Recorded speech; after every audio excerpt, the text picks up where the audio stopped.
सभी विद्यार्थियों का एक्चुअल स्टडी में स्वागत है। आज हम क्लास 9th के फिजिक्स के चैप्टर नंबर 2 के महत्वपूर्ण टॉपिक गैलीलियो का जड़त्व का नियम पढ़ेंगे।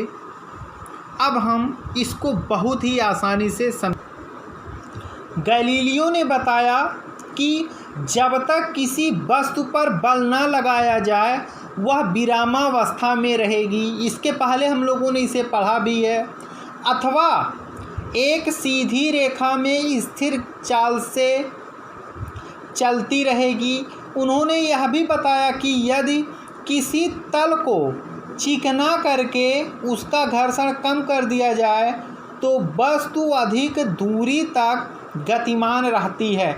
यानी यदि कोई तल चिकना है और उस पर कोई वस्तु जाए तो उस पर घर्षण कम होगा और वह वस्तु लंबी दूरी तक गतिमान रहती है। इसका अर्थ है कि गतिमान वस्तु घर्षण बल के कारण रुकती है। यानी जो वस्तु गतिमान होती है वह घर्षण बल के कारण ही रुकती है।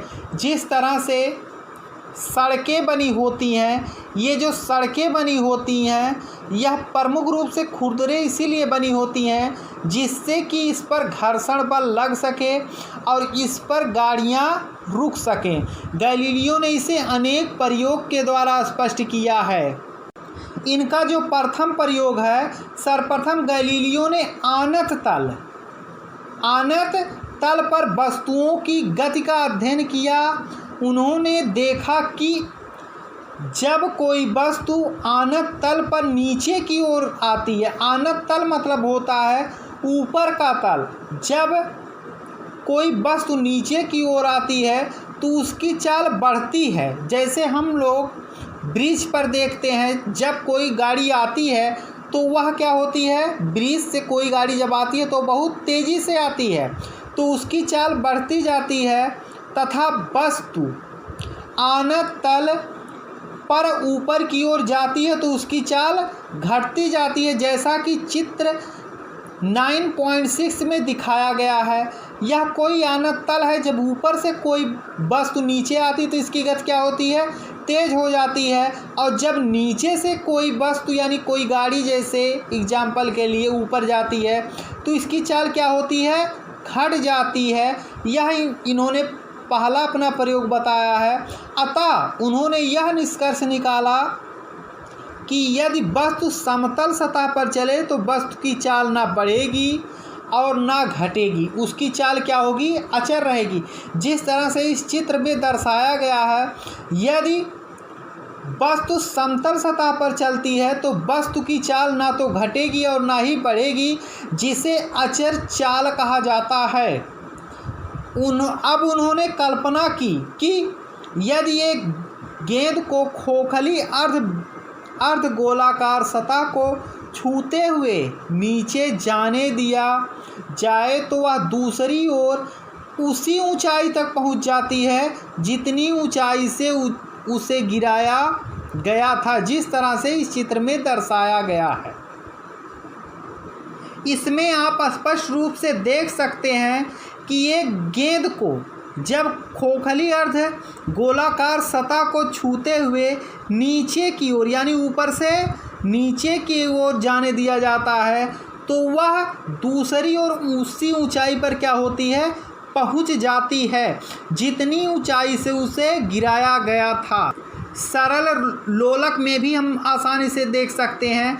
यहाँ पर कोई गोला है, यदि हम इसे छूते हुए नीचे जाने दिया जाता है तो दूसरी ओर क्या होती है, उसी ऊंचाई पर ही ये यही सरल लोलक की गति में भी होता है, क्योंकि लोलक का गोलक सदैव उसी ऊंचाई तक पहुंचता है जितनी ऊंचाई से वह चला था। हम लोगों ने सरल लोलक को देखा भी है कि वह जितनी ऊंचाई गोलक जितनी ऊंचाई तक पहुंचता है उतनी ऊंचाई से वह क्या होता है, चला जाता था। खोखली अर्ध गोलाकार सतह वही कार्य करती है जो लोलक में धागा करता है। इसके पश्चात उन्होंने बताया कि यदि बर्तन की आकृति जिस तरह से चित्र 9.7a में दर्शाया गया है की तरह लें तो इस स्थिति में भी वस्तु या गेंद उसी ऊंचाई तक पहुंच जाती है जिस ऊंचाई से वह गिराई गई थी। यदि ऐसा करने में अब उसे अधिक दूरी तय करनी पड़ेगी। जिस तरह से इस चित्र में दर्शाया गया है कि यदि मान लिया गेंद को जिस ऊंचाई तक ये पहुंच जाती है और उसी ऊंचाई से क्या होती है गिराई गई थी, ऐसा करने में अब उसे अधिक दूरी क्या होती है तय करनी पड़ती है। अब बर्तन के दूसरी ओर ढलान जितना कम कर देते हैं गेंद को उसी ऊंचाई तक पहुंचने में उतनी ही अधिक दूरी तय करनी पड़ती है, जैसा कि चित्र 9.8b में दर्शाया गया है।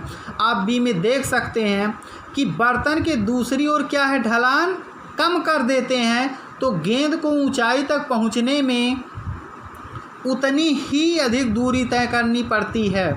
इस प्रकार गैलीलियो इस निष्कर्ष पर पहुँचे कि यदि बर्तन के एक तरफ ढलान कम करते जाएंगे, यानी जिस तरह से आप चित्र सी में देख सकते हैं, तो वस्तु उतनी ही अधिक दूरी तय करती जाएगी। और इस प्रकार यदि ढलान बिल्कुल ना रहे अर्थात वह समतल रहे तो वस्तु अत्यधिक दूरी तय करेगी और अचर वेग से चलती रहेगी।